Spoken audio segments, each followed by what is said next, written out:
సర్వం విశ్వమయం గ్రూప్ సభ్యులకి స్వాగతం, సుస్వాగతం. ముందుగా మనందరికీ గురువుగారైన బ్రహ్మశ్రీ పత్రిజీ గారు అమ్మ స్వర్ణమాలంబను ఆహ్వానిస్తూ, సతీ సమేత సప్త ఋషులను ఆహ్వానిస్తూ, హయ్యర్ మాస్టర్స్ ని మరియు అవతార్ బాబా గారిని మరియు ఆది శంకరాచార్యులు గారిని ఆహ్వానించుకుంటూ, శైలేష్ మాస్టర్ అనుగ్రహంతో సర్వం విశ్వమయం గ్రూప్ సభ్యులకు ఆత్మీయ ఆహ్వానం తెలుపుతూ, ఈరోజు మనకి 20వ అధ్యాయం శ్రీ శ్రీ గురు చరిత్ర చెప్పబోతున్నారు రాధా మేడం గారు. రాధా మేడం, మీకు సర్వం విశ్వమయం గ్రూప్ తరపున స్వాగతం, సుస్వాగతం ma'am. Thank you Rama madam. నాకు ఈ అవకాశం ఇచ్చినందుకు మీకు కృతజ్ఞతలు. శ్రీ గురు చరిత్ర పారాయణము నిన్న 19వ అధ్యాయముతో సమాప్తమైందండి. 19వ అధ్యాయంలో స్వామివారు ఆ ఈ మన ఉదుంబర వృక్షం దగ్గర ఉండడము, దాని మహత్యం ఏంటో, వృక్షం ఎలా అక్కడ ప్రసిద్ధి చెందింది, ప్రసిద్ధి చెందడానికి గల చరిత్ర ఏంటి అనేది నిన్నటి కథలో సిద్ధయోగులు నామధారకుడికి చెప్పారు. అదేంటంటే, ఇక్కడ ఎన్నో రావి చెట్టు అలాంటి పవిత్రమైన వృక్షాలు ఉన్నప్పుడు స్వామివారు ప్రత్యేకంగా ఉదుంబర వృక్షం కిందనే ఎందుకున్నారు ఏంటి అని నామధారకుడు సిద్ధయోగిని అడుగుతారు. అప్పుడు స్వామివారు అక్కడ ఉండడానికి కారణం ఏంటంటే, పూర్వము నరసింహ అవతారం ఉన్నప్పుడు నరసింహ అవతారంలో హిరణ్యకశ్యపుణ్ణి చంపుతారు. హిరణ్యకశ్యపును రాక్షసుని ఆయన స్వామివారి తొడపైన కూర్చోబెట్టుకొని ఆ కడుపుని పొట్టను 2 భాగాలుగా చీల్చేసి మేడం ఆవేశంతో కొంచెం పెద్దగా చెప్పండి, కొంచెం పెద్దగా చెప్పండి. రాధా మేడం కొంచెం పెద్దగా పూర్వము నరసింహ అవతారంలో స్వామివారు హిరణ్యకశిపుణ్ణి చంపుతాడు. ఆ రాక్షసుని చంపినప్పుడు ఆయన రక్తము స్వామివారి చేతి వేళ్ల గోర్లకు అంటుకొని ఉంటుంది. స్వామివారు ఏం చేస్తారు, నరసింహ అవతారంలో హిరణ్యకశిపుణ్ణి చంపేటప్పుడు ఆయన తొడపైన ఆయన రాక్షసుని శరీరం పెట్టేసుకొని ఆ కడుపు మధ్యలో చీల్చేసి ఉగ్ర రూపంలో స్వామివారి చంపేయడంతో ఆ రాక్షసుని యొక్క రక్తం అంట స్వామివారి వేళ్లకు గోర్లకు అంటుకుందంట.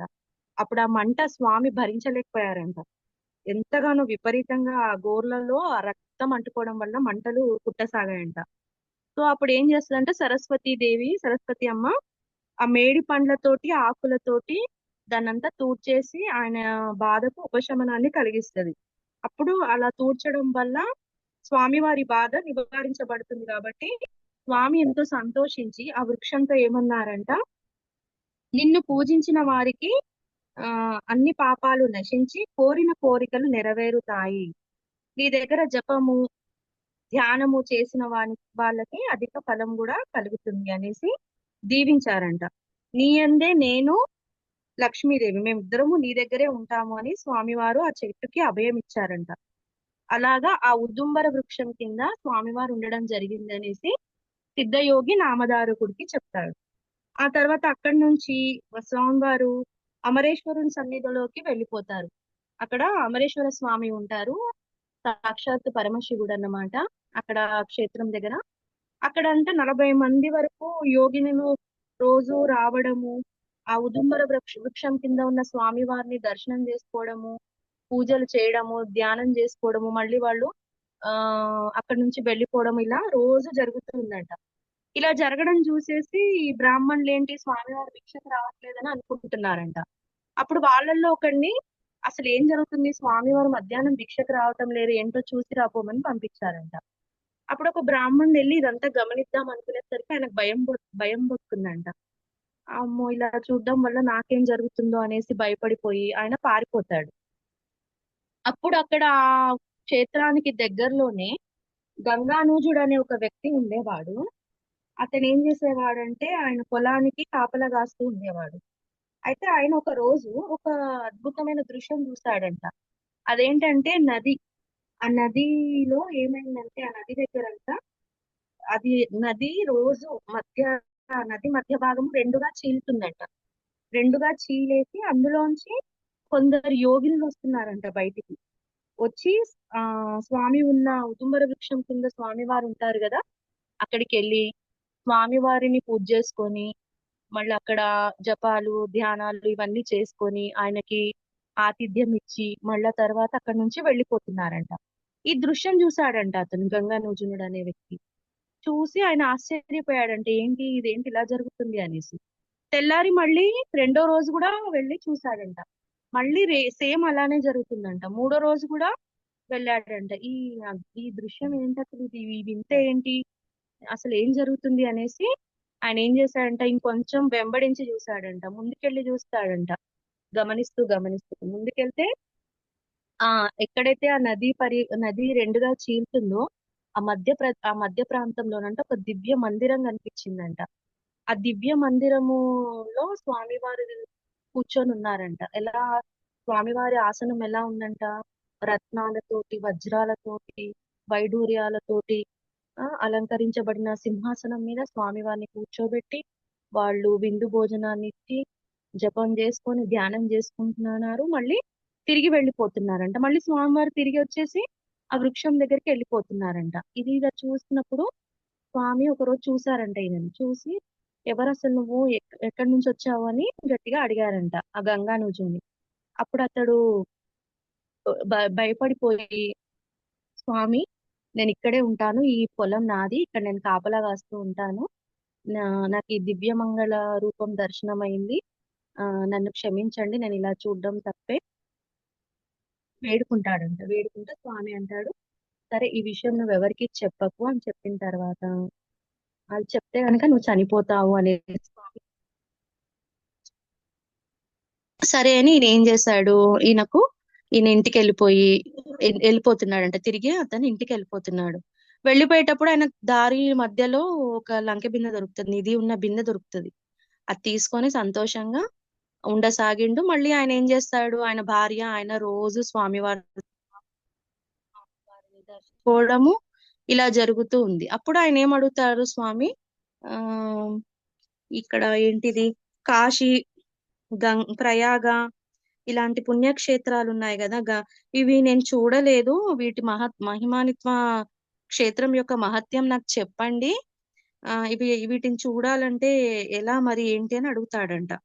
అప్పుడు స్వామి ఏమంటాడంట, నువ్వు కళ్ళు మూసుకో అనేసి నా కాళ్ళు పట్టుకో, నేను నీకు చూపిస్తానని చెప్పేసి క్షణకాలంలోనే మన కాశీ, ప్రయాగ ఇలా ఈ క్షేత్రాలకు తీసుకెళ్లిపోతారంట. గయకి, ఈ 3 క్షేత్రాలకి తీసుకెళ్లిపోయి ఒకే రోజులో 3 పుణ్యక్షేత్రాల దర్శనాన్ని కల్పిస్తారంట. ఈ విధంగా నిన్నటి 19వ అధ్యాయం గడిచింది. అక్కడ నుంచి స్వామివారు ఏం చెప్పారంట, మళ్ళీ అక్కడ నుంచి స్వామివారు తూర్పు దిక్కుకు బయలుదేరి అక్కడ అన్నపూర్ణాదేవిని ప్రతిష్ఠిస్తాను, అక్కడే నా పాదుకలు, నన్ను మళ్ళీ ఈ తీర్థంలో స్నానం చేసుకొని పూజ చేసే వాళ్లకు అధిక పుణ్యఫలం ఉంటుంది అనేసి దీవించారంట. దీవించేసి అక్కడి నుంచి అశ్వయుజ బహుళ ద్వాదశి నాడు గంధర్వ నగరంలోని భీమ అమరజాన్ సంగమానికి వెళ్ళిపోయారంట. అశ్వయుజ మాసంలో బహుళ ద్వాదశి రోజు స్వామివారు అక్కడి నుంచి వెళ్ళిపోయారంట. వెళ్ళిపోతూ స్వామివారు ఏం చెప్పారంట, ఆయన విశ్వరూపుడు, అన్ని ప్రదేశాలలో ఆయన ఉంటాడని చెప్పారంట. అలాగే ఆ ఉదుంబర వృక్షం మీద ప్రేమతో ఎప్పుడు అక్కడే నిత్య నివాసంగా నేను అదృశ్య రూపంలో ఉంటాను, గుప్తంగా ఉంటానని చెప్పారు. దీంతో నిన్నటి 19వ అధ్యాయము సమాప్తమైందండి. ఈరోజు శ్రీ గురు చరిత్ర 20వ అధ్యాయం. ఓం శ్రీ గణేశాయ నమః. ఓం శ్రీ సరస్వతే నమః. ఓం శ్రీ గురుభ్యో నమః. ప్రస్తావన. ఇప్పుడు మనము చదవబోతున్న 20, 21 అధ్యాయాల్లో అంట శ్రీ గురుని గురించి కొన్ని విశేషాలు చెప్తున్నారు. శ్రీ గురుడు ఒక చోట ఉంటూ అంతకుముందు తామున్న చోట కూడా సూక్ష్మ రూపంలో అచటి భక్తులను రక్షించాడు. మహనీయులు సర్వగతులైన భక్తులు అక్కడ తమను స్మరించిన అక్కడే ప్రత్యక్షమయ్యి రక్షిస్తారని సాయిబాబా చరిత్ర కూడా చెప్తుంది. ఇక్కడ ఏం చెప్తున్నారు, ఇప్పుడు మనం చదువుతున్న 20వ అధ్యాయము మళ్ళీ రాబోయే 21వ అధ్యాయంలో అంట స్వామివారు ఎక్కడెక్కడ ఏమేం చేశారు, ఆయన ఆయన ఉన్న ఎలా భక్తులను ఆయన దర్శనం ఇచ్చారనే అంశాలను ముఖ్య అంశాలుగా తీసుకొని చెప్తున్నారు. ఫస్ట్ ఏంటంటే స్వామి సూక్ష్మ రూపంలో కనిపిస్తూ ఉంటారంట. భక్తులు ఎక్కడ స్మరిస్తే అక్కడ స్వామివారు ఉంటారంట. అది సాయిబాబా చరిత్రలో కూడా ఆ విషయం చెప్పారని చెప్తున్నారు. బ్రహ్మజ్ఞాని కొద్ది కాలం ఉన్న చోట తీర్థక్షేత్రం అవుతుందని, అక్కడ చేసిన జపము పూజ ఎన్నో రెట్లు ఫలితం ఇస్తాయని శాస్త్రం చెబుతుంది. అంటే ఎవరైతే బ్రహ్మజ్ఞానాన్ని పొందిన వాళ్ళు ఉంటారో వాళ్ళు ఎక్కడ ఉంటే అక్కడ ఆ క్షేత్రం అంట పెద్ద తీర్థక్షేత్రం అవుతుంది, పెద్ద మహిమానితో గొప్ప పుణ్యక్షేత్రం అవుతుంది అంట. అక్కడ చేసిన జపానికి పూజకి ఎన్నో రెట్ల ఫలితం వస్తుంది. శ్రీ గురుడు, అక్కల్కోట స్వామి, సాయిబాబా వంటి సద్గురువులు తమ భక్తుల పూర్వ కర్మ ఫలాన్ని ప్రత్యామ్నాయ పద్ధతులలో సులభంగా తొలగించి మృతులను కూడా బ్రతికించగలిగారు. ఇంకా ముఖ్యమైన విషయం ఏం చెప్తున్నారు?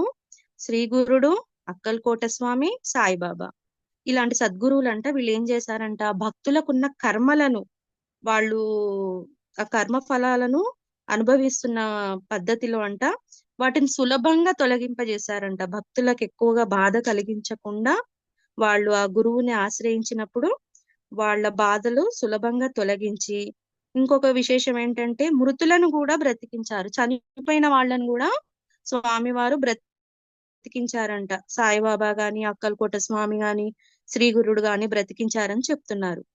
సామాన్యంగా స్వప్నాలు వాస్తవాలు కావు, కానీ సద్గురువిచ్చే స్వప్న సందేశాలు వాస్తవాలేనని మహనీయులందరి చరిత్రలు నిరూపిస్తున్నాయి.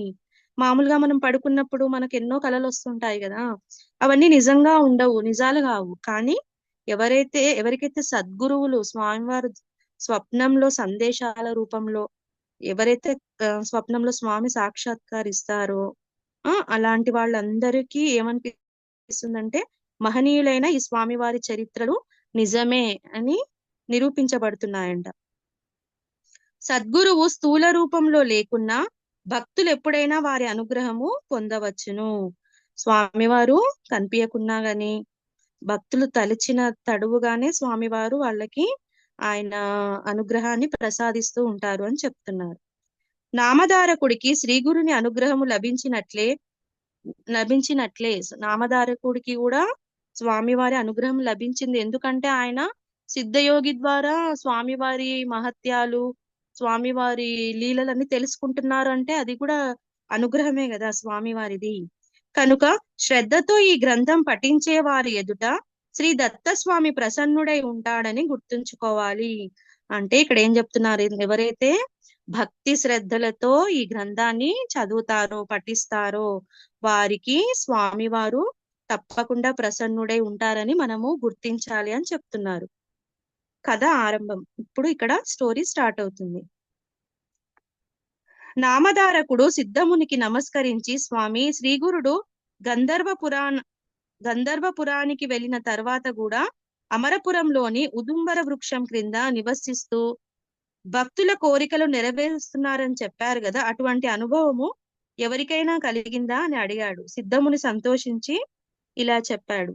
ఏమడిగాడంట, శ్రీగురుడు ఎక్కడికి వెళ్ళారు? గంధర్వపురానికి వెళ్ళాడు. గానవాపురము, అప్పుడు గంధర్వపురం అనేవారు.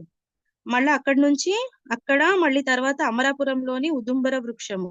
అమరపురం అంటే ఇది నరసోబావాడి. అక్కడ ఉదుంబ వృక్షం దగ్గర నివసిస్తున్నారు కదా.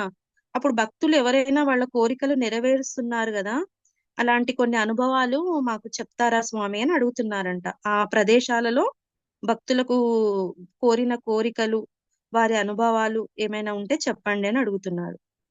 నాయన, అటువంటి నిదర్శనాలు ఎన్నో ఉన్నాయి. అప్పుడు సిద్ధయోగి చెప్తున్నాడంట, ఒక్కటి కాదు, చాలా కొన్ని వేల లక్షల నిదర్శనాలు ఉన్నాయి. అవన్నీ చెప్పడము ఎవరి తరము కాదు, అవన్నీ వివరించడం నా తరం కూడా కాదు. స్వామివారి లీలలు అన్నిగానే ఉన్నాయని చెప్తున్నాడు. అయినా ఒక నిదర్శనం మాత్రం చెబుతాను విను. అయినా ఒక చెప్తాను, ఒక కథ చెప్తాను విను అన్నారంట. ఎవరు? సిద్ధయోగి. ఎవరికి? నామధారకుడికి. షిరోల అనే గ్రామంలో వేద శాస్త్ర పారాయణుడు, ఉదారుడు అయిన బ్రాహ్మణుడు ఉండేవాడు. మళ్ళీ ఇక్కడ ఒక స్టోరీ స్టార్ట్ అయిందండి.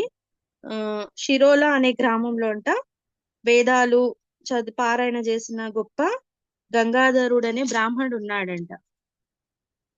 అతని భార్య శాంతాదేవి మహాపతివ్రత. ఆమెకు 5 కొడుకులు పుట్టారు గాని ఒక్కరు కూడా దక్కలేరు. ఆ ఈ బ్రాహ్మణుల దంపతుల గురించి ఇక్కడ కథ మొదలవుతుంది. ఆయన భార్య పేరు శాంతాదేవి. ఆమె గొప్ప పతివ్రత అంట. ఆమెకు 5 కొడుకులు పుట్టారంట, కానీ ఒక్కరు కూడా బ్రతకలేదంట. ఆమె ఎందరో దేవతలను పూజించింది. ఆమె దేవతలందరినీ పూజిస్తూ ఉందంట. ఎన్నో వ్రతాలు ఉపవాసాలు చేసింది. అయినా ఆమె కర్మ తీరలేదు. ఆమె కర్మ అనుభవించాలి కదా, అందుకనే పుట్టిన వాళ్ళు పుట్టినట్టు చనిపోతూ ఉన్నారంట. అప్పటికి ఆమె ఎన్నో పూజలు వ్రతాలు ఉపవాసాలు చేస్తూనే ఉందంట. చివరకు ఆమె తన శోకానికి కారణము నివారణ ఉపాయము తెల్పమని ఒక దైవజ్ఞుణ్ణి కోరింది. ఆమె నేను ఇలాంటి దుఃఖం అనుభవిస్తున్నాను కదా, దీనికి గల కారణం ఏంటి చెప్పండి స్వామి అని ఒక దైవజ్ఞుని అడిగిందంట. అప్పుడు ఆమె ఏం చెప్పాడో చూడండి. అతడు ఏం చెప్పాడో చూడండి. అమ్మా, నీ గర్భ శోకానికి కారణము నువ్వు చేసిన పూర్వ పాపమే. ఏదైనా ఇప్పుడు మనకు సమస్య వచ్చిందంటే దీనికి కారణం ఏ జన్మలో ఏం పాపం చేశామో అంటాం కదా. అప్పుడు ఇతను ఏం చెప్తున్నాడంటే, అమ్మా, నీకు ఇలా పిల్లలు పుట్టి చనిపోవడానికి కూడా ఒక కారణం ఉంది. అది నువ్వు పూర్వజన్మలో చేసుకున్న పాపమే అని చెప్తున్నాడు. అది ఎలా చెప్తున్నాడో వినండి. గర్భపాతం చేసిన, ఇతరుల ధనం అపహరించిన తర్వాత జన్మలలో పుట్టిన బిడ్డలందరూ చనిపోతారు. గర్భపాతము అంటే అబార్షన్స్ అయినా, లేకపోతే ఇతరుల ధనము అపహరించిన, వేరే వాళ్ళ డబ్బును దొంగిలించిన వాళ్ళకంట తర్వాత జన్మలలో బిడ్డలు పుట్టి చనిపోతారంట. నీవు గత జన్మలో శౌనక గోత్రుడైన ఒక బ్రాహ్మణుని వద్ద 100 రూపాయలు అప్పుగా తీసుకొని అతడెంత బ్రతిమాలినా తిరిగి ఇవ్వలేదు. అతడు ఆ దిగులుతో ఆత్మహత్య చేసుకొని పిశాచమై ఈ జన్మలోని పిల్లలందరినీ చంపుతున్నాడు. నీవి కర్మ అనుభవించక తప్పదు అని చెప్పాడు. ఏం జరిగిందంట, ఆమె పిల్లలు పుట్టి చనిపోవడం తోటి ఆ బాధ భరించలేక ఒక అతని దగ్గరికి వెళ్ళేసి ఒక స్వామివారి దగ్గరికి వెళ్ళి అడిగిందంట. నాకు ఇలా జరగడానికి కారణం ఏంటి స్వామి చెప్పండి అంటే, ఆయన దివ్య దృష్టితో చూసి ఏం చెప్తున్నాడు, నువ్వు పూర్వజన్మలో ఏదో పాపం చేసుకున్నావు, లేదా ఆ ఇతరుల ధనము అపహరించైనా ఉండాలి, అబార్షన్స్ అయినా అయి ఉండాలి. ఇలాంటి వాటికి కారణం ఏంటంటే, నువ్వు గత జన్మలో చేసుకున్న పాపము. అదేంటంటే, ఒక బ్రాహ్మణుడి దగ్గర నువ్వు 100 రూపాయలు అప్పుగా తీసుకుందంట. తీసుకొని అతడు ఎంత బ్రతిమాలినా గాని తిరిగి ఇవ్వలేదంట. అతడు అదే దిగులతోటి ఆత్మహత్య చేసుకొని చనిపోయాడంట. చనిపోయి పిశాచయ్యాడంట. పిశాచయ్యి ఈ జన్మలో ఆమెకు పుట్టిన పిల్లలందరినీ చంపుతున్నాడంట. కాబట్టి నువ్వు ఈ కర్మ అనుభవించక తీరదు అని చెప్పిండంట. ఆమె పశ్చాత్తాపంతో అతని పాదాలపై పడి ఆ పాపానికి పరిహారం చెప్పండి స్వామి అని కోరింది. ఇంకా తెలుసుకుంది కదా, ఆ పశ్చాత్తాపంతో అయ్యో నేను ఇంత పాపం చేశానా, నా పాపానికి పరిష్కారం చెప్పండి స్వామి అనేసి ఆ స్వామి పాదాల మీద పడి అడిగిందంట. ఆ దైవజ్ఞుడు జాలిపడి, అమ్మా, ఆ బ్రాహ్మణుడు ఆత్మహత్య చేసుకున్నందువలన అతనికి శ్రాద్ధ కర్మలు ఎవరూ చేయలేదు. అతడు ఆత్మహత్య చేసుకోవడము, అంత్యక్రియలు జరగకపోవడము ఇవన్నీ నీ వలనే జరిగాయి. ఏం చెప్తున్నాడు, అతను దిగులుతో చనిపోయాడు కదా, బెంగ పెట్టుకొని చనిపోయాడు ఈమె డబ్బులు ఇవ్వలేదని. అలా చనిపోవడం వల్ల అతడు ఏమయ్యాడు, పిశాచ్ అయిపోయాడు. ఆత్మహత్య చేసుకొని చనిపోవడం వల్ల. ఇంకోటి ఏంటంటే, ఆయనకి ఎవరు దహన సంస్కారాలు ఏమి చేయలేదంట. శ్రద్ధ కర్మలు అంటే చనిపోయాక చేస్తారు కదా, అలాంటివి ఏమీ చేయలేదంట. అందువల్ల నీకు ఈ పాపం చుట్టుకుంది. కాబట్టి నువ్వు నిన్ను ఇలా సతాయిస్తున్నాడని చెప్పాడు. ఇప్పుడు నువ్వేం చేయాలి ఇప్పుడు ఆమె చెప్తున్నాడు అన్నమాట స్వామివారు. ఇవన్నీ కూడా జరగకపోవడానికి కారణం కూడా నువ్వే. ఏంటంటే, అతను చనిపోవడానికి, ఆత్మహత్య చేసుకోవడానికి, మళ్ళీ ఈ అంత్యక్రియలు జరగకుండా ఉండడం వల్ల అతడు పిశాచ్ అయిపోయాడు. ఇవన్నిటికీ కారణం నువ్వే కనుక ఇప్పుడు నువ్వు ఈ కర్మను అనుభవించాలని చెప్తుంటే ఆమె ఏడుస్తూ నా పాపానికి పరిహారం చెప్పండి స్వామి అని అడుగుతుంది. కాబట్టి నీవు ఒక నెల రోజుల పాటు పంచగంగా స్నానము చేయాలి. నిత్యము 7 సార్లు మేడి చెట్టుకు యథావిధిగా ప్రదక్షిణము పూజ చేసి శ్రీగురుని పాదుకలకు పూజ అభిషేకం చేస్తూ ఉపవాసం చేయి. అటు తర్వాత నీవు అతనికి అంత్యక్రియలు చేసి అతని సగోత్రీకుడైన ఒక బ్రాహ్మణునికి నీవు అపహరించిన 100 రూపాయలు దానం ఇవ్వాలి. అలా చేస్తే నీకు కలిగిన సంతానము నిలుస్తుంది. అప్పుడు నీ దోషాలు తొలగి శ్రీగురుని అనుగ్రహం వలన పూర్ధాయుర్ధాయం గల కొడుకులు పుడతారు అని చెప్పాడంట. ఏం చెప్పాడంట? నీ వల్లనే అతడు చనిపోయాడు, ఆత్మహత్య చేసుకున్నాడు, పిశాచిగా ఉన్నాడు ఇప్పుడు. సో కాబట్టి నువ్వేం చేయాలంటే ఇప్పుడు ఆ ఒక ఒక నెల రోజుల పాటు అంట గంగా నదిలో స్నానం చేయాలి. రోజు నిత్యము 7 సార్లు మేడి చెట్టుకు యథావిధిగా ప్రదక్షిణ చేయాలంట, పూజ చేయాలంట మేడి చెట్టుకు. తర్వాత శ్రీగురుని పాదుకలకు పూజ చేయాలి, అభిషేకం చేయాలి, ఉపవాసం ఉండాలి. ఇవన్నీ అయిపోయిన తర్వాత ఆయన ఆయన ఏ గోత్రంలో ఉన్నాడో ఆ సమానమైన గోత్రం ఉన్న ఒక బ్రాహ్మణునికి ఆ నువ్వు అతని దగ్గర తీసుకున్న 100 రూపాయలు అయితే పూర్వజన్మలో తీసుకొని ఉంటది కదా, ఆ 100 రూపాయలు అతనికి తిరిగి ఇచ్చేసేయాలి. ఆయన చనిపోతాడు కదా, ఆ 100 రూపాయలు ఈ సమానమైన గోత్రం ఉన్న బ్రాహ్మణునికి నువ్వు ఇవ్వాలి అని చెప్తున్నాడు. అలా చేస్తే నీకప్పుడు సంతానం నిలుస్తుంది, నీ దోషము తొలగిపోతుంది. అప్పుడు నీకు పిల్లలు పుట్టగానే చనిపోరు, పూర్ణ ఆయుష్తో బతుకుతారని చెప్పారంట. ఆ మాటలు విని శాంతాదేవి దీనంగా, అయ్యా నేను శరీరంతో శ్రమించి మీరు చెప్పిన మాసవ్రతము ఆచరించగలను, కానీ ఆ బ్రాహ్మణునికి సగోత్రునికి దానం ఇవ్వడానికి నా వద్ద అంత పైకము లేదు, మరి నేనేమి చేయాలి అని అడిగింది. ఏమడిగిందంట? సరే మీరు చెప్పింది నేను చేస్తాను స్వామి, మీరు చెప్పినట్టుగా నేను ఒక నెల రోజుల పాటు మీరు చెప్పినట్టుగా అక్కడ గంగా స్నానం చేసి ప్రదక్షిణాలు చేసి స్వామివారి పాదుకులకు పూజ చేస్తాను, ఇవన్నీ చేస్తాను. కానీ ఆ చనిపోయిన బ్రాహ్మణుతోటి సమానమైన గోత్రం ఉన్న బ్రాహ్మణుడికి తీసుకువచ్చి ఆయనకు నేను అంత 100 రూపాయలు ఇవ్వాలి కదా, అంత డబ్బు నేను ఇచ్చే పరిస్థితిలో నేను లేను, మరి నన్ను ఏం చేయమంటారు అని అడిగిందంట. అప్పుడు ఆ దైవజ్ఞుడు, అమ్మ అలాగైతే నిర్మలమైన మనస్సుతో నేను చెప్పినట్లు శ్రీగురు పాదుకలకు అర్చించి నీ శక్తి మేరకు దానం ఇవ్వు. ఏం చెప్పిండంట? సరే నీ దగ్గర అంత లేనప్పుడు నువ్వు స్వామివారి పాదుకలకు నమస్కారం చేసుకో, నీ మంచి నిర్మలమైన మనస్సుతోటి స్వామివారిని అర్చించి నీ దగ్గర ఎంత ఉందో అంత నీ శక్తి మేరకు దానం ఇవ్వు అని చెప్పారంట.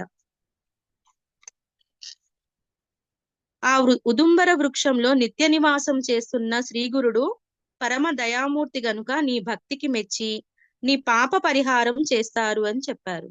ఏం చెప్పారంట? స్వామివారు పరమ దయామయుడు కాబట్టి నువ్వు ఎలా ఉన్నావు, నీ పరిస్థితి ఏంటో స్వామివారికి తెలుసు కాబట్టి ఆయన నిన్ను క్షమించి నీకు నీ పాపాన్ని పరిహారం చేస్తారు. కాబట్టి ఆ ఉదుంబర వృక్షం దగ్గర నివాసం ఉన్న స్వామివారి దగ్గరికి వెళ్ళు, దర్శనం చేసుకో, అక్కడ పూజ చేసుకో అని చెప్తున్నారు.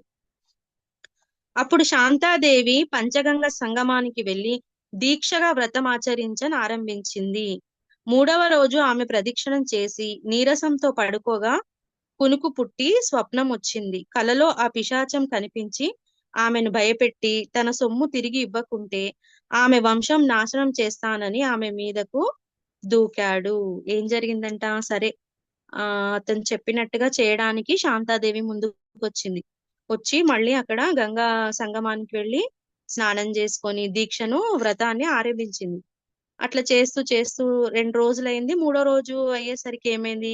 ఆమె అక్కడ చుట్టూ ప్రదక్షిణాలు చేసి నీరసంతో పడుకుందంట. పడుకున్నప్పుడు ఆమెకు ఒక కల వచ్చింది. ఆ కలలో ఈ పిశాచం వచ్చింది. ఈ బ్రాహ్మణుడు పిశాచంలా ఉంటాడు కదా, ఆయన వచ్చాడంట. వచ్చి భయపెట్టాడంట. ఏం చెప్పాడంట? నువ్వు నా సొమ్ము నాకు గనక తిరిగి ఇవ్వకుంటే నీ వంశం మొత్తం నాశనం చేస్తాను అని ఆమె మీదకు దూకాడంట. అప్పుడు ఆమె మేడి చెట్టు వద్దకు పరిగెత్తింది. అక్కడ శ్రీగురుడు ఉన్నాడు. ఇంకా స్వప్నం రాగానే ఆమె భయపడి ఆ చెట్టు వద్దకు పరిగెత్తిందంట. అక్కడ ఎవరున్నారు? ఆ చెట్టు దగ్గర స్వామివారు శ్రీగురుడు ఉన్నారు. ఆమె ఆయన ఆయన చాటుకు వెళ్ళింది. శ్రీగురుడు ఆమెకు అభయమిచ్చి ఆమె మీదకు వస్తున్న పిశాచాన్ని అడ్డగించారు. అప్పుడు ఆ పిశాచం ఆయనతో తనకు ఆమె చేసిన అన్యాయం గురించి చెప్పి, స్వామి, మీరు తపస్వులు యతీశ్వరులు అయిన మీకు ఆమె పట్ల పక్షపాతం తగదు అని మొరపెట్టుకున్నాడు. అప్పుడు శ్రీగురుడు కోపంతో, నీవు భక్తులను బాధిస్తే నిన్ను శిక్షిస్తాను. ఈమెనిలా బాధిస్తే నీకింకా పాపాలు చుట్టుకుంటాయి. కానీ నీకు లాభం ఏంటి? ఈమె నీ డబ్బు అపహరించినది పూర్వజన్మలో గదా, ఈ జన్మలో ఈమె నిరుపేదరాలు. అందువలన ఈమె చేత ఊర్ధ్వ దైహిక కర్మలు చేయించి యథాశక్తి దానం ఇప్పిస్తాము. నీకు సద్గతి ప్రసాదిస్తాము. మేము చెప్పినది నీకు నచ్చితే సరే, లేకపోతే నీకు ఈ దుస్థితి తప్పదు అనేసి అన్నారంట. ఏం జరిగింది? ఈమె అక్కడ వాళ్ళు చెప్పినట్టుగా పాపము వ్రతాన్ని ఆచరించింది. 2 రోజులైంది. 3వ రోజు అయ్యేసరికి నీరసంగా ఉంది. ఎందుకంటే ఉపవాసం ఉండాలి, ప్రదక్షిణలు చేయాలి. ఇవి ఇప్పుడు మొత్తం ఇంకా దీక్షలాగా చేయాలి కదా. 3వ రోజు ఆమె పడుకున్నప్పుడు ఆమె స్వప్నంలో ఈ పిశాచి బ్రాహ్మణుడు వచ్చాడంట. వచ్చి నా డబ్బులు మొత్తం నాకు ఇస్తావా, లేకపోతే నిన్ను చంపేస్తాను అని భయపెట్టేసరికి ఈమె పరిగెత్తుకుంటూ శ్రీగురుడు ఎక్కడున్నాడో ఆ చెట్టు దగ్గరికి వచ్చేసిందంట. వస్తే అప్పుడు ఆమె వెళ్ళి చెప్తుందంట. ఆమె స్వామివారి చాటుకు నిలబడినప్పుడు అప్పుడు స్వామివారు ఆమెకు అభయం ఇస్తున్నారంట. ఆ పిశాచాన్ని అడ్డుకున్నారంట. అడ్డుకొని ఏం చెప్పారంట, నువ్వు ఈమెను ఈ విధంగా వేధించడం కరెక్ట్ కాదు. అది ఈ జన్మలో కాదు, ఆమె పూర్వ జన్మలో చేసింది. చేసినందుకు నువ్వు ఈ జన్మలో ఈమెను ఎలా ప్రతీకారం తీర్చుకుంటావు? ఇప్పుడు ఆమె నిరుపేద కుటుంబ కుటుంబంలో ఉంది కాబట్టి ఇది ఇలా చేస్తే నువ్వు ఇంకా ఏమంటారు, నువ్వు ఇంకా కర్మను అనుభవిస్తావు అనేసి స్వామివారు చెప్తున్నారంట. నేను చెప్పినట్టుగా వింటేనే నీకు మంచి జరుగుతుంది అని, లేకపోతే నీకు కూడా దుస్థితి తప్పదు అనేసి ఆమెను కాపాడుతున్నారంట, ఆ భక్తురాలిని. అప్పుడు ఆ పిశాచి, స్వామి, మీ దర్శనం వల్లనే నా కాఠిన్యము నశించింది, మీరెలా చేసినా సంతోషమే అన్నాడు. అప్పుడు ఇంకా ఆ పిశాచి స్వామివారి దర్శనం వల్లనే ఆయనకున్న ఏమంటారు కర్మ అంతా పోయింది. మీరు మీ దర్శనం వల్లనే నేను చాలా ఏమంటారు, నాలో ఉన్న మాలిన్యాలన్నీ తొలగించుకున్నాను. మీరు ఎలా చెప్తే అలా వింటాను స్వామి అన్నాడంట. శ్రీగురుడు శాంతాదేవితో, అమ్మా, నీవు యథాశక్తి పైకం వెచ్చించి అతనికి ఉత్తమ గతి సంకల్పించి అంత్యక్రియలు జరిపించు. నీ బ్రహ్మహత్య దోషము తొలగి పూర్ణాయువు గల కొడుకులు కూతుర్లు కలుగుతారు అని చెప్పి వెనుక దైవజ్ఞుడు చెప్పిన విధానమే ఆమెకు స్వామివారు విధించారు. ఏం చెప్పాడంట స్వామివారు? యథాశక్తి అంటే నీ దగ్గర ఇప్పుడు ఈ జన్మలో ఆమె పేద కుటుంబంలో ఉంది కాబట్టి నేను అంత డబ్బులు ఇవ్వలేను అని చెప్తుంది కదా ముందే. కాబట్టి నీ దగ్గర ఎంత ఉందో అంత ఇచ్చేసేయి. నీకు ఈ బ్రహ్మహత్య దోషం నుంచి నువ్వు బయటపడతావు. నీకు మంచి పూర్ణాయుషు గల కొడుకులు కూతుర్లు పుడతారు అనేసి ఎవరైతే దైవజ్ఞుడు ముందు వాళ్ళు ఒక బ్రాహ్మణుని కలిసి అడుగుతారు కదా ఇలా ఎందుకు జరుగుతుందని, ఆయన ఏం చెప్పాడో సేమ్ శ్రీగురుడు కూడా వీళ్ళకి అదే చెప్పారంట.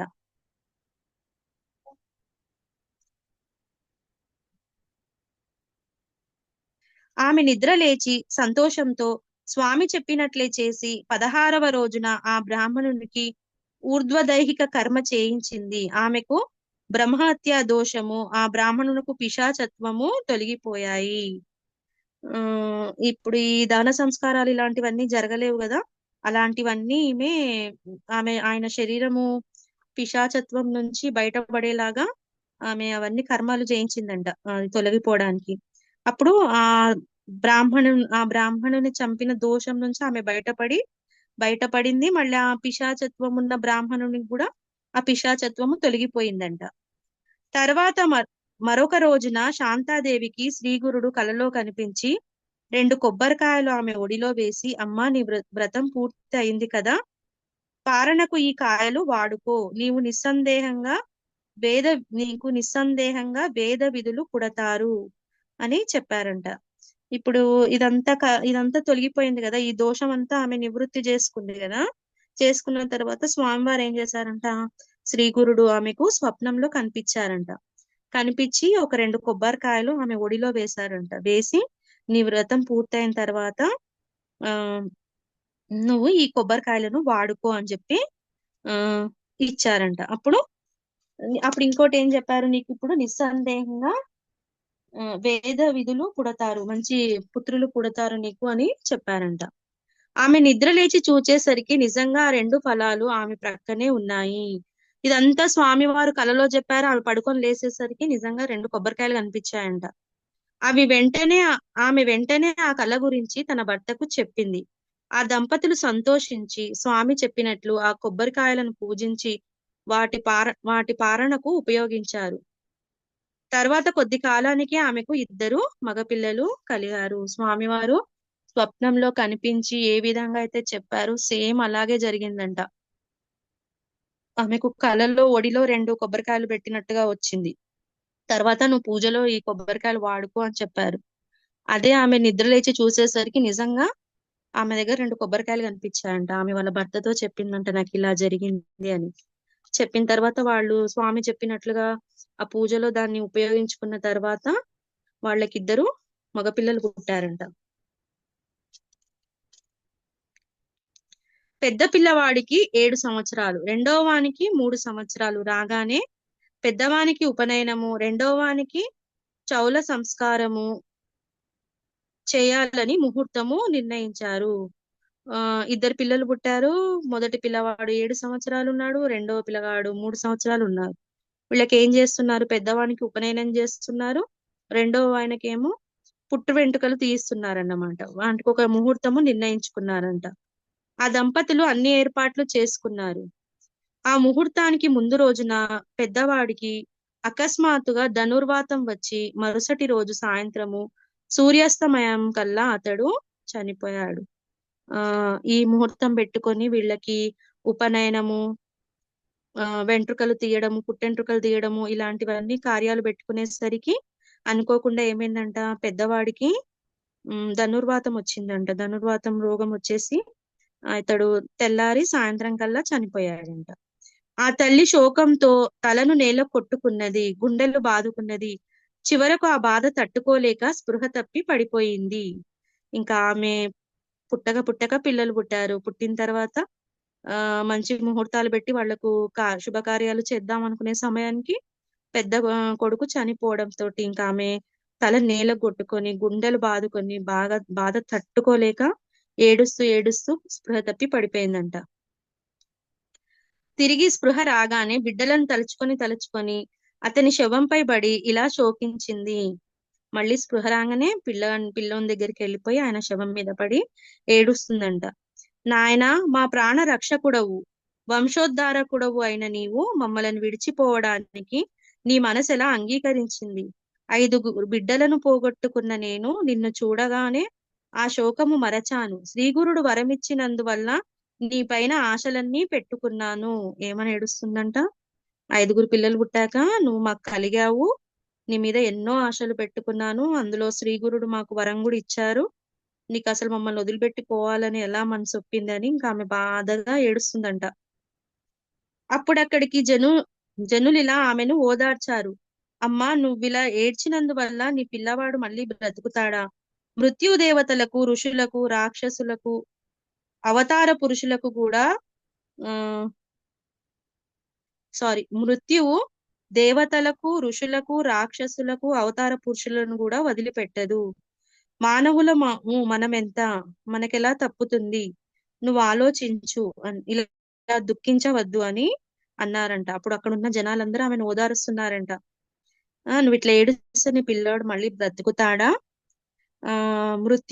మరణం అనేది దేవతలకి, ఋషులకు, రాక్షసులకు, అవతార పురుషులకు ఎవరిని వదిలిపెట్టదు కదా. మనం సామాన్య మానవులము, మనకెలా తప్పుతుందని అనుకున్నావు, ఆలోచించు, దుఃఖించకు అనేసి చెప్తున్నారంట.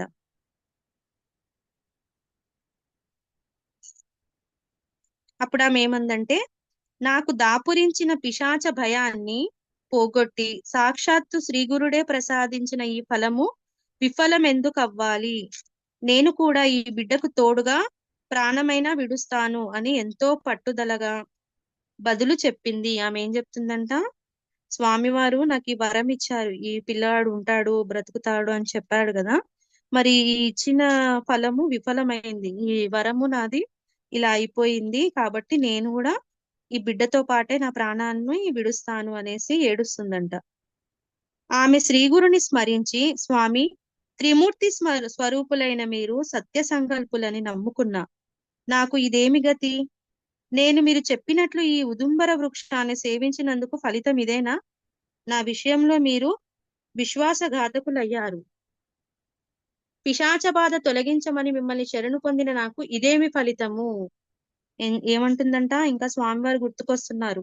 ఆయన అభయం ఇచ్చారని ఆమె అంత చాలా సంతోషంగా ధైర్యంగా ఉంది.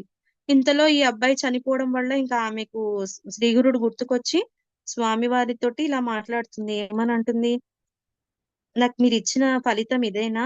ఆ ఉదుంబర వృక్షం కింద నేను సేవించినందుకు నాకు ఇదేనా? నాకు జరిగిన శాస్త్రి ఇదేనా? మీరు ఎలా మీరు నాకు ఇలా మోసం చేస్తారు? నాకు ఈ పిశాచ బాధ తొలగించి మళ్ళా ఈ ఈ ఈ పీడ ఎందుకు కలిగించారు అనేసి ఏడుస్తా ఉంది. పులి నుండి పారిపోతున్న ఆవు కసాయివాణిని శరణు పొందినట్లున్నది. పులిబారి నుంచి ఆ పారిపోతున్న ఆవంట మళ్ళీ చివరికి ఎక్కడికి వెళ్ళిందంట? కసాయివాడి దగ్గరికి వెళ్ళిందంట. అట్లా ఉంది నా పరిస్థితి కూడా అనేసి అంటుందంట. తన కష్టాలు నివారించుకోవడానికి దేవాలయంలో ప్రవేశించిన వానిపై ఆలయం విరిగి పడినట్లయింది. ఎవరైతే వాళ్ళ కష్టాలు బాధలు చెప్పుకోవడానికి ఆలయాలకు వెళ్తుంటారో అనుకోకుండా వాళ్ళు అక్కడే చనిపోతే ఎలా ఉంటుందో అలా ఉంది నా పరిస్థితి కూడా అని చెప్తుందంట. నాకు ఇంతగా ఆశ చూపించిన మీరు నా బిడ్డను ఎందుకు రక్షించరు అని రాత్రంతా ఆమె దుఃఖిస్తూనే ఉన్నది. ఆమె ఇంకా రాత్రంతా ఆ చనిపోయిన బాబు దగ్గర కూర్చొని ఆయన శవం మీద పడి ఏడుస్తూనే ఉందంట. నాకు ఎందుకు ఈ ఆశ కల్పించారు స్వామి? పిశాచ బాధ తొలగించి మళ్ళీ ఈ బాధ ఎందుకు పెట్టారు నాకు? మీరు నాకు ఏం అభయం ఇచ్చారు? నేను ఇంత వ్రతాన్ని ఆచరించాను, మీరు చెప్పినట్టు చేశాను కదా అని ఏడుస్తూ ఉందంట. మరుసటి రోజు ఉదయమే ఆ గ్రామంలోని బ్రాహ్మణులు వచ్చి ఆమెతో, అమ్మా, నీవిలా శోకించినందువలన లాభం ఏంటి? జరగవలసింది జరగకుండా తప్పుతుందా? నీవి మూర్ఖత్వం విడిచి శవాన్నిస్తే అంత్యక్రియలు చేస్తాము అని చెప్పారు. ఏం చెప్పారంటే, అమ్మ, నువ్వు రాత్రంతా ఇలానే ఏడుస్తున్నావు, నువ్వు ఏడ్చినంత మాత్రాన నీ కొడుకేమి బ్రతికి బయటికి రాడు, ఇంకా మరణం అందరికీ సంభవిస్తుంది అనేసి, జరగాల్సింది జరుగుతుంది, ఈ మూర్ఖత్వం పక్కన పెట్టు, ఈ శవాన్ని మాకు ఇస్తే మేము తర్వాత జరిగే కార్యక్రమాలు మేము చేసుకుంటాము, అంత్యక్రియలు జరిపిస్తాము అని చెప్తున్నారంట. కానీ ఆమె మాత్రం తన పట్టు విడవక, ఈ శవంతో పాటు నాకు కూడా అంత్యక్రియలు చేస్తే ఇస్తాను గాని లేకుంటే ఇవ్వను అని చెప్పి ఆ శవాన్ని తన హృదయానికి గట్టిగా హత్తుకున్నది. ఏం చెప్పిందంట? ఇంకా ఆమె మొండితనంతో ఏం చెప్తుందంటే, ఈ శవంతో పాటు నన్ను కూడా నా శరీరాన్ని కూడా ఈ శవంతో పాటు అంత్యక్రియలు చేయించండి, అలా అయితేనే నేను మీకు ఈ శవాన్ని అప్పగిస్తాను, లేకపోతే నేను ఇవ్వను అనేసి ఇంకా ఆ శవాన్ని గట్టిగా హత్తుకొని కూర్చుందంట. ఆ బ్రాహ్మణులు ఆశ్చర్యపోయి బిడ్డతో కలిసి అగ్ని ప్రవేశం చేయడం అనేది మేము కని విని ఎరుగము, ఇదెక్కడి ధర్మము అని అనుకున్నారంట. అక్కడ బ్రాహ్మణులన్నీ ఈమె చేసే వింత చేష్టలకి ఆశ్చర్యపోయిరంట. ఇదేంటి, ఆ బిడ్డతో పాటు ఆమెను కూడా ఇద్దరిని కలిపి అగ్ని ప్రవేశం చేయించమని అంటుంది, ఇదేంటి అనేసి అనుకుంటున్నారంట. ఆమె మాత్రము మధ్యాహ్న సమయం దాటిపోతున్న శవాన్ని వారికి అప్పగించలేదు. ఇంకా సమయం దాటిపోతూనే ఉందంట, తెల్లారైపోయింది, మళ్ళీ మధ్యాహ్నం కూడా అయింది, అప్పటి వరకు కూడా శవాన్ని అప్పగించలేదంట. చివరికి ఆమె శ్రీగురి మీద నిష్ఠూరమాడుతూ తాను ఆ బిడ్డతో సహా ప్రాణత్యాగం చేస్తానని ఆ శవాన్ని తీసుకుని నది ఒడ్డుకు చేరింది. జనులంతా ఆమెను అనుసరించారు. ఇంతలో ఒక బ్రహ్మచారి ఆమె వద్దకొచ్చి తత్వం ఉపదేశించారు. అతడెవరో కాదు, త్రిమూర్తి స్వరూపము, భక్తవత్సలుడు అయిన శ్రీ గురువే. ఏం చేసిందంట, ఆ బాబుతో పాటు ఆమెను కూడా అగ్ని ప్రవేశం చేయించమని, దహన సంస్కారాలన్నీ ఆయనతో పాటు చేయమని ఏడిస్తే ఊర్లో వాళ్ళందరూ ఇదేం వింత, ఇలా ఎందుకు ప్రవర్తిస్తుంది అని చెప్పినా అని ఆమె వినలేదంట. చివరికి ఏం జరిగిందంట, ఆమె ఆ శవంతో పాటు ఎక్కడికి వెళ్ళింది, శ్రీగురుని నిష్ఠూరం ఆడుతుందంట. అంటే నాకు మళ్ళీ ఇలాంటిది ఎందుకు వరం ఇచ్చారు, మీరు ఇచ్చిన వరం నాకేం ఫలించలేదు అని మాట్లాడుకుంటూ ఆ నది ఒడ్డుకి ఆ శవంతో పాటు ఆమె కూడా వచ్చేసిందంట. అక్కడ ఊర్లో ఉన్న వాళ్ళందరూ అదే వింతగా చూస్తూ అక్కడికి వచ్చారంట. ఇంతలో ఏమైందంట, ఒక బ్రహ్మచారి ఆమె వద్దకు బ్రహ్మచారి వచ్చాడంట. ఒక బ్రాహ్మణుడు ఆమె వద్దకు వచ్చి ఆయన తత్వాన్ని ఉపదేశించాడంట. అతను ఎవరో కాదంట, సాక్షాత్తు శ్రీ గురుడే మళ్ళీ వచ్చారంట. త్రిమూర్తి స్వరూపమైన భక్తవత్సలుడైన శ్రీ గురుడే ఆమెకి తత్వాన్ని ఉపదేశించడానికి అప్పుడు ఆ సమయంలో మళ్ళీ స్వామివారు వచ్చారు.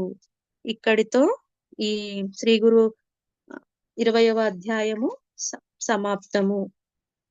శ్రీ దత్తాయ గురవే నమః. ఓం శ్రీ శ్రీపాద శ్రీ వల్లభాయ నమః. శ్రీ నృసింహ సరస్వతే నమః.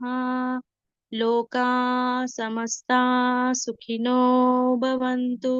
సర్వే జనా సుఖినో భవంతు. ఓం శాంతి శాంతి శాంతి. జై గురుదత్త.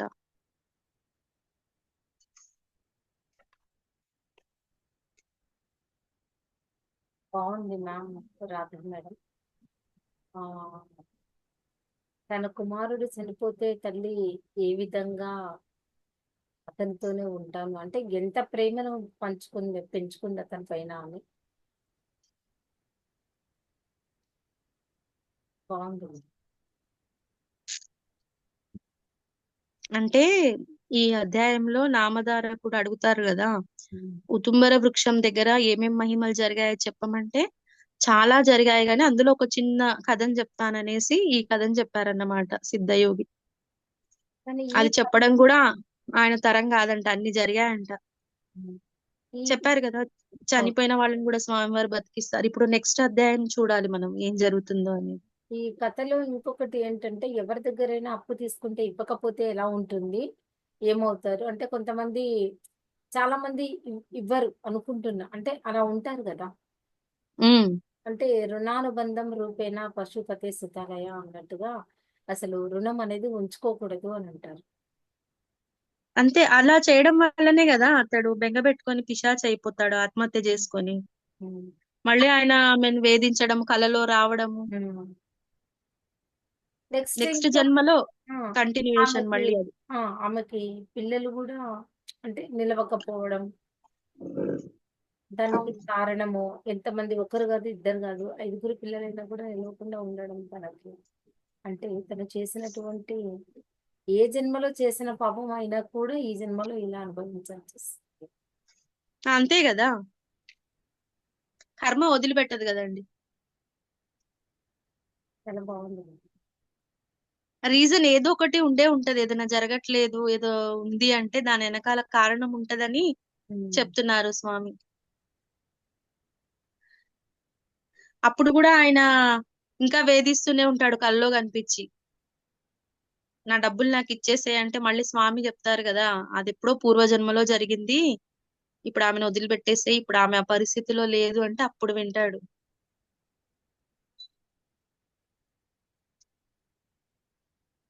అన్ని మహిమలే. మహిమలు అంటే ఇప్పుడు ప్రాపంచిక జీవితానికి కూడా ఏ విధంగా అన్వయించుకోవడానికి కూడా చాలా బాగుంది. అవును, అంటే ఇప్పుడు చూడండి, కొంతమంది డబ్బులు చేతి బదులుగా తీసుకుంటారు, ఇస్తారా? అదే కదా. ఇవ్వరు. అంటే ఇప్పుడు తీసుకోవాలన్న భయంగానే ఉంటది. ఎప్పుడు ఇవ్వాలి అని ఒక భయం అనేది. ఇచ్చేయాలి, లేకపోతే రేపటికి మళ్ళీ అది కర్మ చుట్టుకుంటది కదా. కర్మని తప్పించుకోలేము ఏదేమైనా. ఎక్కడికి వెళ్ళినా అది మాత్రం తప్పించుకోలేము. ఎస్. ఒకటి జరుగుతుంది అంటే ఏదో జరిగేది ఉంది కాబట్టి అలా జరుగుతుంది. అంతే కదా. ఒకరు అన్నారు అని అంటే ఎందుకు అన్నారు అని అంటే అది కర్మానుసారం అంతే, ఇంకా మార్పు రావడానికి అనొచ్చు కదా అది.